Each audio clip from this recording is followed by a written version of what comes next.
अन्ना Karenina अध्याय 1 भाग 2। जाड़े के अंत में ये तय करने के लिए कि कीटी की सेहत का क्या हाल है और उसके गिरते स्वास्थ्य को ठीक करने की खातिर क्या किया जाए, शेरबास्की परिवार में डॉक्टरों को मशवरे के लिए बुलाया गया। कीटी बीमार रहती थी और वसंत के निकट आने पर उसकी सेहत और भी ज्यादा खराब हो गई थी। परिवार के डॉक्टर ने उसे कॉड लिवर ऑयल पिलाया, उसके बाद आयरन खिलाया और इसके पश्चात चांदी का घोल पीने को दिया, किंतु किसी भी दवाई से कोई लाभ नहीं हुआ। चूंकि उसने वसंत में विदेश जाने की सलाह दी, इसलिए एक जाने माने डॉक्टर से सलाह लेने का निर्णय किया गया। इस प्रसिद्ध डॉक्टर ने, जो अभी जवान और खासा खूबसूरत मर्द था, रोगी का पूरी तरह मुआयना करना चाहा। वो तो मानो विशेष आनंद के साथ इस बात पर जोर देता था कि लड़की की लाज शर्म बीते जमाने की असभ्यता का अवशेष है और इससे अधिक स्वाभाविक कुछ नहीं हो सकता कि वो मर्द, जो अभी खुद भी बूढ़ा नहीं हुआ, जवान नंगी लड़की के शरीर को जांचे परखे। वो इसलिए इसे स्वाभाविक मानता था कि हर दिन ही ऐसा करता था और ऐसा करते हुए न तो कुछ महसूस करता था और, जैसा कि उसे प्रतीत होता था, न कोई बुरा विचार ही उसके मन में आता था। इसलिए लड़की के लजाने शर्माने को वह न केवल जहालत का अवशेष, बल्कि अपना अपमान भी मानता था। इस डॉक्टर की इच्छा के सामने झुकना जरूरी था, कारण कि यद्यपि सभी डॉक्टरों ने एक ही विद्यालय में, एक ही जैसी किताबों से पढ़ाई की थी, वे एक जैसी ही विद्या जानते थे और यद्यपि कुछ ऐसा भी कहते थे कि यह किसी काम का डॉक्टर नहीं है, तथापि प्रिसेंस श्वेरबात्स्काया के घर और उसकी जान पहचान के लोगों में ऐसा माना जाता था कि यह विख्यात डॉक्टर कोई खास चीज जानता है और सिर्फ वही कीटी को बचा सकता है। परेशान और शर्म से बेहाल हुई कीटी की अच्छी तरह से जांच करने और उसकी पसलियों पर उंगलियां बजाने तथा खूब अच्छी तरह से हाथ धोने के बाद प्रसिद्ध डॉक्टर मेहमानखाने में खड़ा हुआ प्रिंस से बातचीत कर रहा था। प्रिंस डॉक्टर की बातें सुनते हुए तनिक खांसते थे और नाक भौं सिकोड़ रहे थे।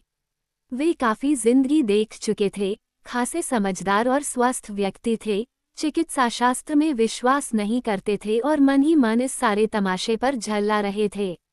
खासतौर पर इसलिए कि वे अकेले ही तो कीटी की बीमारी के कारण को अच्छी तरह से जानते थे। बातूनी कहीं का, बेटी की बीमारी के लक्षणों के बारे में उसकी बक बक को सुनते हुए वे मन ही मन इस प्रसिद्ध डॉक्टर की तुलना खाली हाथ लौटने, किंतु बढ़ चढ़कर बातें बनाने वाले शिकारी के साथ कर रहे थे। दूसरी तरफ डॉक्टर भी बड़ी मुश्किल से इस बूढ़े कुलीन के प्रति अपनी तिरस्कार भावना पर काबू पा रहा था और कठिनाई से ही उनकी समझ के नीचे स्तर पर बातचीत कर रहा था। वो अच्छी तरह से जानता था कि बूढ़े से बात करने में कोई तुक नहीं और घर में माँ ही सब कुछ है। वो उन्हीं के सामने अपने कीमती मोती बिखेरना चाहता था। इसी समय प्रिंसेस परिवार के डॉक्टर के साथ मेहमान खाने में आई।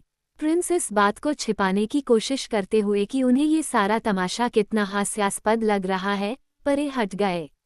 प्रिसेंस बहुत परेशान थीं और समझ नहीं पा रही थीं कि क्या करें। वे अपने को कीटी के सामने दोषी अनुभव करती थीं। तो डॉक्टर कीजिए हमारी किस्मत का फैसला, प्रिंसेस ने कहा। मुझे सब कुछ बताइए, कोई उम्मीद है या नहीं? उन्होंने कहना चाहा, किंतु उनके होंठ कांप गए और वे ये सवाल नहीं पूछ पाईं। हाँ, तो डॉक्टर। प्रिंसेस, मैं जरा अपने सहयोगी के साथ बात कर लूं और तब आपकी सेवा में अपनी राय पेश करूंगा। तो हम आपको अकेले छोड़ दें? जैसा ठीक समझें। प्रिंसेस निःश्वास छोड़कर बाहर चली गईं। जब दोनों डॉक्टर ही कमरे में रह गए, तो परिवार का डॉक्टर अपना यह मत बताने लगा कि तपेदिक की शुरुआत है, लेकिन इत्यादि। प्रसिद्ध डॉक्टर ने उसकी बात सुनते हुए बीच में ही अपनी सोने की बड़ी सी घड़ी पर नजर डाली। हाँ, प्रसिद्ध डॉक्टर ने कहा। लेकिन परिवार का डॉक्टर आदरपूर्वक बीच में ही चुप हो गया। जैसा कि आप जानते हैं, तपेदिक की शुरुआत को हम निश्चित तो कर नहीं सकते, कैविटी के प्रकट होने तक कुछ भी स्पष्ट नहीं हो सकता, किंतु हम ऐसा संदेह कर सकते हैं। इसके लिए आधार भी हैं। भूख की कमी, चिड़चिड़ापन दूर किया जाए तो हमारे सामने सवाल यह है, तपेदिक की प्रक्रिया के आरंभ का संदेह होने पर भूख को बढ़ाने के लिए क्या किया जाए। किंतु जैसा कि आप जानते हैं, इसके पीछे हमेशा नैतिक और मानसिक कारण छिपे रहते हैं। परिवार के डॉक्टर ने हल्की सी मुस्कान के साथ इतना तो कह ही दिया। हाँ, सो तो है ही, नामी डॉक्टर ने फिर से अपनी घड़ी पर नजर डालकर जवाब दिया। माफी चाहता हूँ, लेकिन क्या याउजा पुल बन गया या अभी तक बड़ा चक्कर काटकर जाना पड़ता है? उसने पूछा। अच्छा, बन गया। तब तो मैं 20 मिनट में पहुंच सकता हूँ। हाँ, हम कह रहे थे कि हमारे सामने सवाल यह है, भूख बढ़ाई जाए और चिड़चिड़ापन दूर किया जाए। ये दोनों चीजें एक दूसरी से संबंधित हैं और हमें दोनों की ओर ध्यान देना चाहिए। किंतु विदेश जाने के बारे में आपकी क्या राय है? परिवार के डॉक्टर ने पूछा। मैं विदेश जाने का बड़ा विरोधी हूँ। आप इस बात पर ध्यान दें कि अगर तपेदिक की प्रक्रिया का आरंभ ही है, जो हम निश्चित नहीं कर सकते, तो विदेश यात्रा से कोई लाभ नहीं होगा। ऐसे इलाज की जरूरत है जिससे भूख बढ़े और हानि किसी तरह की न हो। नामी डॉक्टर ने सोडियम खनिज जल से इलाज करने की योजना बताई। ऐसे इलाज का सुझाव देने का संभवतः मुख्य कारण यही था कि इससे किसी तरह की हानि नहीं होगी। परिवार का डॉक्टर बहुत ध्यान और बड़े आदर से उसकी बात सुन रहा था। किंतु विदेश यात्रा के पक्ष में मैं ये कहना चाहूँगा कि उससे अभ्यस्त जीवन में कुछ परिवर्तन होगा, यादों को ताज़ा करने वाला वातावरण नहीं रहेगा। इसके अलावा उसकी माँ ऐसा चाहती भी हैं, उसने कहा। समझा, अगर ऐसा है तो जाएं, लेकिन ये जर्मन नीम हकीम नुकसान ही पहुंचाएंगे। जरूरत इस बात की है कि वे मेरी बातों पर कान दें। उसने फिर से घड़ी पर नजर डाली। ओह, जाने का वक्त हो गया, और दरवाजे की तरफ चल दिया। नामी डॉक्टर ने प्रिंसेस से कहा, शायद शिष्टावश ऐसा करना जरूरी था कि उसके लिए रोगी को फिर से देखना जरूरी है। क्या मतलब, फिर से देखना जरूरी है?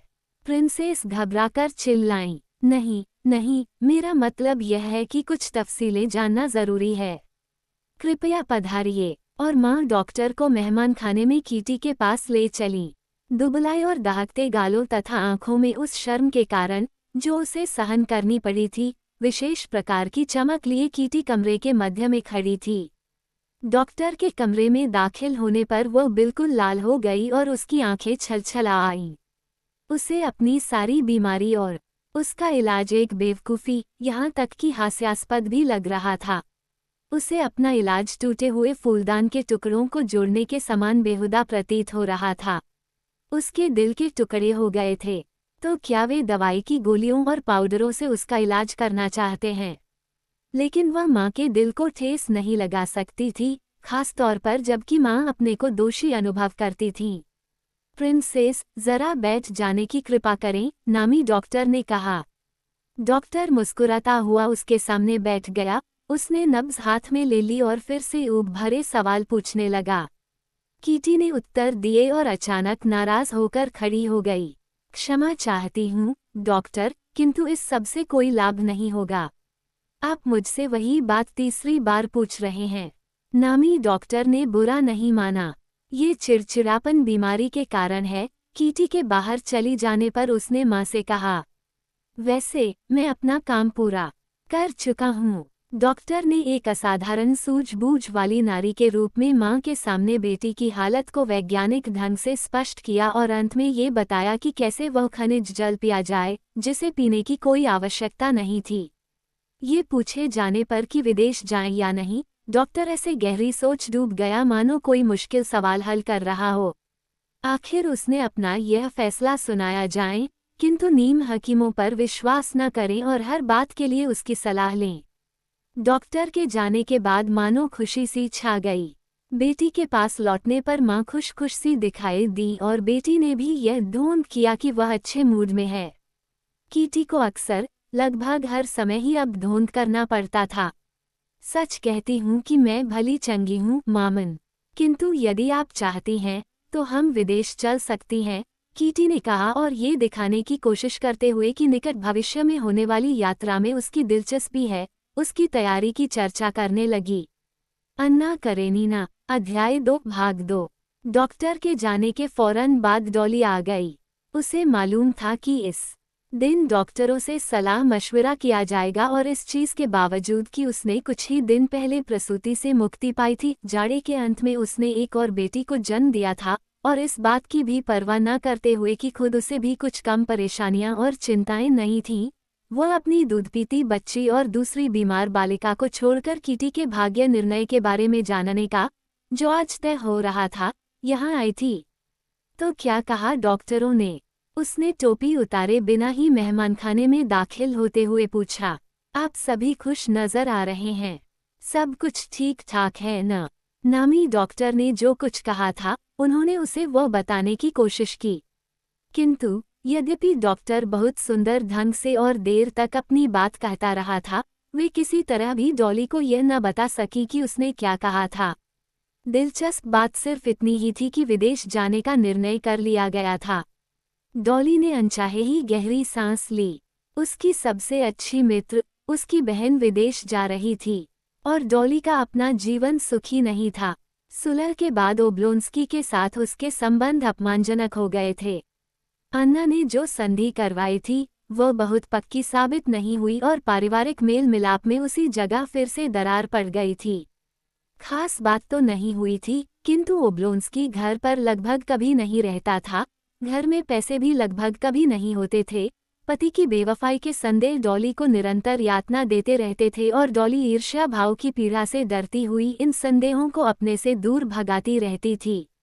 ईर्ष्या का जो पहला विस्फोट वह सहन कर चुकी थी, अब उसकी पुनरावृत्ति नहीं हो सकती थी और बेवफाई की जानकारी होने पर भी अब उस पर वैसा ही असर न होता जैसा पहली बार हुआ था। ऐसी जानकारी होने पर उसका केवल अभ्यस्त पारिवारिक जीवन की गड़बड़ा जाता और वह उसे तथा इस दुर्बलता के लिए अपने से और भी अधिक घृणा करती हुई अपने को धोखा देने देती। इस परेशानी के अलावा बड़े कुनबे की चिंताएं उसे निरंतर घेरे रहती थीं। कभी तो बच्ची को दूध पिलाने में कठिनाई होती, फिर आया चली गई और फिर कभी कोई बच्चा बीमार हो जाता, जैसा आज था। तुम्हारे बच्चों का क्या हालचाल है? माँ ने पूछा। ओह मामन, आपकी अपनी परेशानियां ही बहुत हैं। लिली बीमार हो गई है और मुझे डर है कि उसे लाल बुखार है। मैं किटी के बारे में जानने को अभी चली आई, नहीं तो भगवान न करे, अगर उसे लाल बुखार होगा तो मेरा घर से निकलना ही नहीं हो सकेगा। बूढ़े प्रिंस भी डॉक्टर के जाने के बाद अपने कमरे से बाहर निकल आए और डॉली से अपने गाल पर चुंबन पाने तथा उससे बातचीत करने के बाद पत्नी से बोले, तो क्या जाने का फैसला कर लिया? मेरे बारे में क्या विचार है? मैं समझती हूँ कि तुम्हें यहीं रहना चाहिए, अलेक्सांद्र, बीवी ने जवाब दिया। जैसा ठीक समझें। मामन, पापा भी क्यों न चले हमारे साथ? कीटी ने कहा। ये भी खुश रहेंगे और हम भी। बूढ़े प्रिंस उठे और उन्होंने कीटी के बाल सहलाए। कीटी ने मुंह ऊपर को किया और यत्नपूर्वक मुस्कुराकर पापा की तरफ देखा। कीटी को हमेशा ऐसा लगता था कि यद्यपि पापा उससे बहुत कम बात करते थे, वही उसे परिवार में सबसे ज्यादा अच्छी तरह समझते थे। सबसे छोटी होने के नाते वह पापा की लाडली थी और कीटी को ऐसा प्रतीत होता था कि उसके प्रति पापा के प्यार ने उन्हें सूक्ष्मदर्शी बना दिया है। उसे एकटक देखती हुई पापा की नीली और दयालु आंखों से जब उसकी आंखें मिली तो उसे लगा कि पापा उसे आर पार देख रहे हैं और उसकी आत्मा की हर बेचैनी को समझते हैं। कीटी लज्जारुन होते हुए इस आशा से पापा की ओर झुकी कि वे उसे चूमेंगे, किंतु उन्होंने केवल उसके बाल थपथपा दिए और बोले, ये मूर्खतापूर्ण पराये बाल। अपनी बिटिया के बाल सहलाने के बजाय किन्हीं मृत बुढ़ियाओं के बालों को ही सहला पाता हूँ। हाँ तो डॉली, उन्होंने बड़ी बेटी को संबोधित किया, तुम्हारा वह तुरुप का इक्का क्या तीर मार रहा है? ठीक है पापा, डॉली ने ये समझते हुए कि उसके पति की चर्चा हो रही है, जवाब दिया। हमेशा बाहर ही रहता है, मैं तो उसे लगभग घर में नहीं देख पाती। वह व्यंग्यपूर्ण मुस्कान के साथ इतना और कहे बिना न रह सकी। तो क्या वह अभी तक जंगल बेचने के लिए गांव नहीं गया? नहीं, सोच रहा है जाने की। अच्छा, प्रिंस ने कहा, तो क्या मुझे भी जाने की तैयारी करनी चाहिए?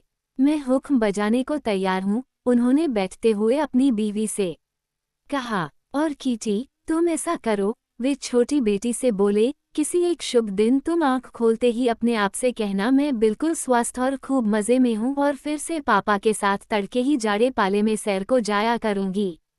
क्या ख्याल है? पापा ने जो कुछ कहा था वह यूं तो बहुत सीधा सादा प्रतीत होता था, किंतु ये शब्द सुनकर कीटी एक अपराधी की तरह बेचैन और परेशान हो उठी। हाँ, पापा सब कुछ जानते, सब कुछ समझते हैं और इन शब्दों द्वारा मुझसे ये कह रहे हैं कि बेशक तुम्हें शर्मिंदगी का सामना करना पड़ रहा है, फिर भी तुम्हें उससे निजात पानी चाहिए। वो उन्हें जवाब देने की हिम्मत नहीं बटोर पाई। उसने कुछ कहना शुरू किया, लेकिन अचानक रो पड़ी और कमरे से बाहर भाग गई। ये नतीजा होता है तुम्हारे मजाकों का। प्रिंसेस पति पर बरस पड़ी।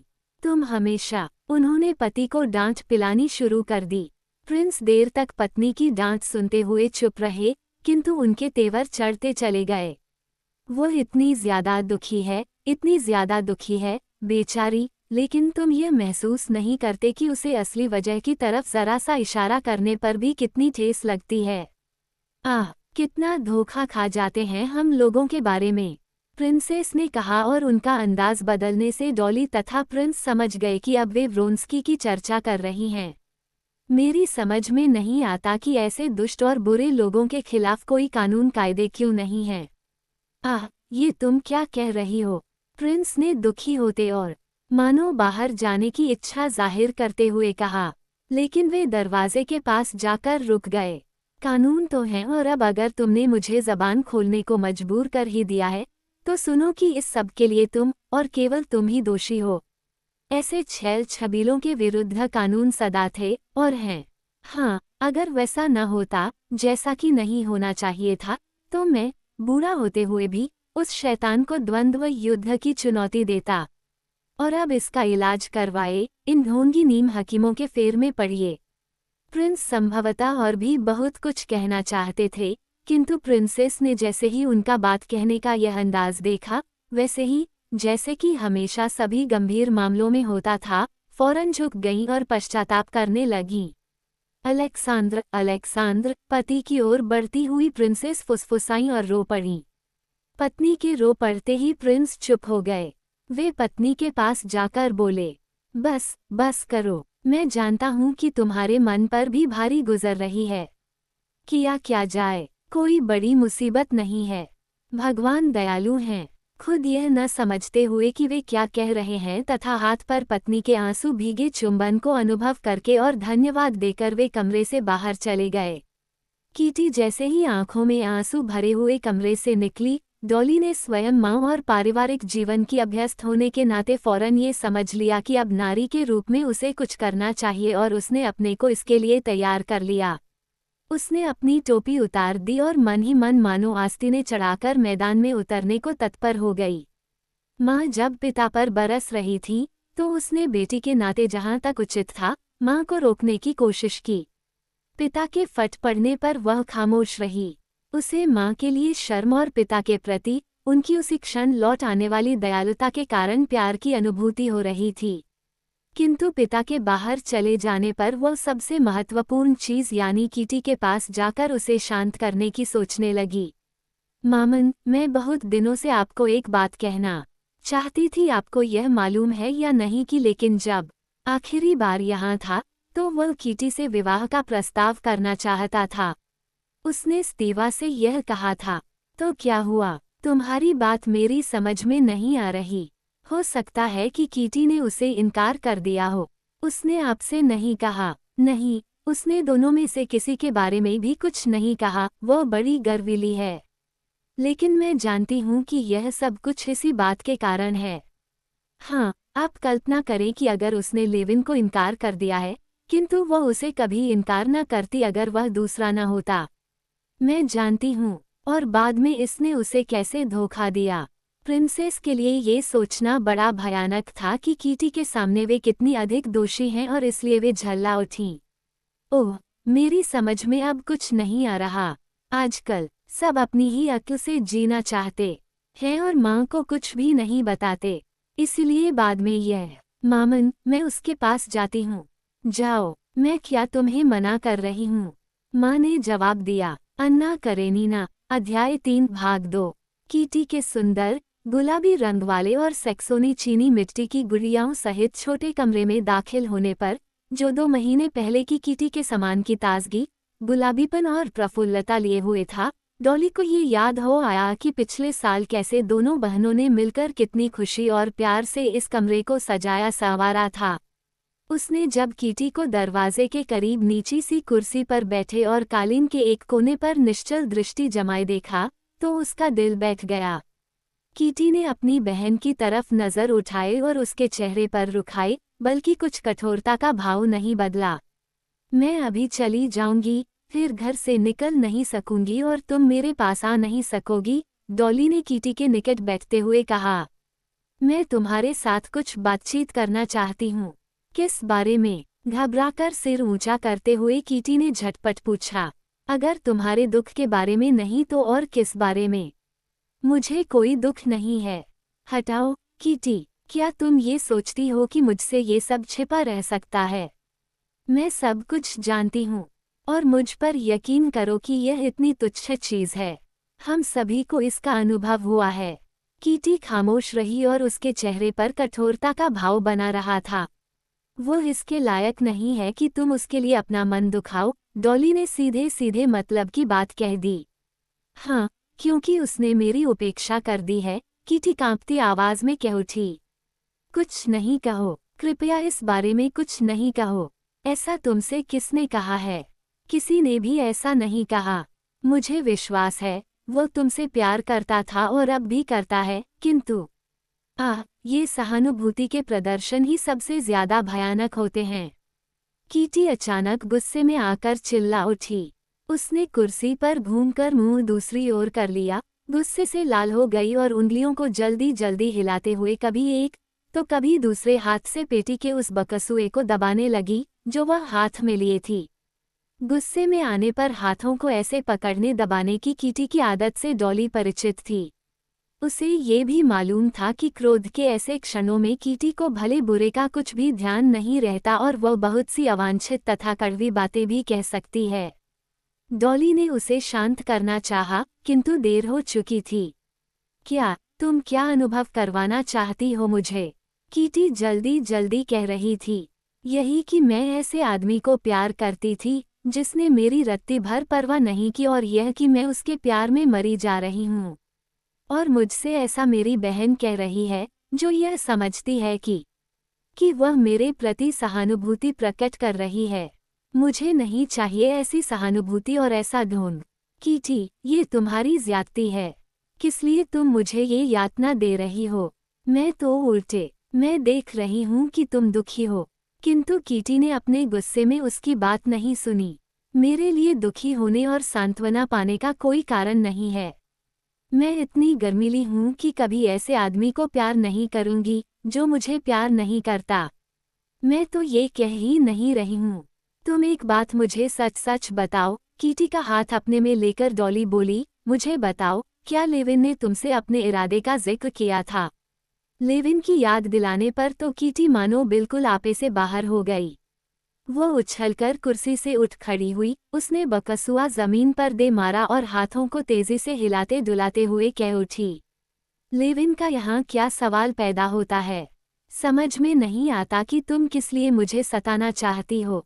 मैं कह चुकी हूँ और दोहराती हूँ कि मुझमें आत्माभिमान है और कभी भी वह नहीं करूँगी जो तुम करती हो। उस आदमी के पास कभी नहीं लौटूंगी जिसने मेरे साथ बेवफाई की है और किसी दूसरी नारी को प्यार करने लगा है। यह मेरी समझ में नहीं आता। तुम ऐसा कर सकती हो, मैं नहीं कर सकती। ये शब्द कहकर उसने बहन पर नजर डाली और ये देखकर कि डॉली सिर झुकाए हुए खामोश है, कीटी कमरे में बाहर आने के बजाय, जैसा कि उसका इरादा था, दरवाजे के पास बैठ गई और मुंह को रुमाल से ढांककर उसने सिर झुका लिया। कोई 2 मिनट तक खामोशी बनी रही। डॉली अपने बारे में सोच रही थी। अपना यही अपमान जो वह हमेशा अनुभव करती थी, बहन की याद दिलाने पर विशेषता जोर से टीस उठा। उसने बहन से ऐसी निर्ममता की आशा नहीं की थी और वो उससे नाराज हो गई। किंतु अचानक उसे पोशाक की सरसराहट और साथ ही दबी घुटी सिसकियों की आवाज सुनाई दी और किसी ने नीचे की तरफ से उसके गले में बाहें डाल दी। कीटी उसके सामने घुटने टेके हुए थी।